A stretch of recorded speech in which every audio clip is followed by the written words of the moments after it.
Ito, mag-convert tayo. Walang ganito na kahaba yung tire rack niya.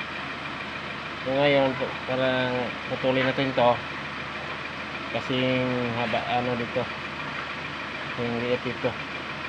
Yung palit natin. Yung tire rod naman, walang problema, okay naman. Ito, kailangan pang hitingin to kasi nag-stuck up. Kailangan inipin ko sa sitilin dito. Inipin ko yung dito. Ito na nga parito ininit ko yung nut para hindi malustred kita malambot ilahin.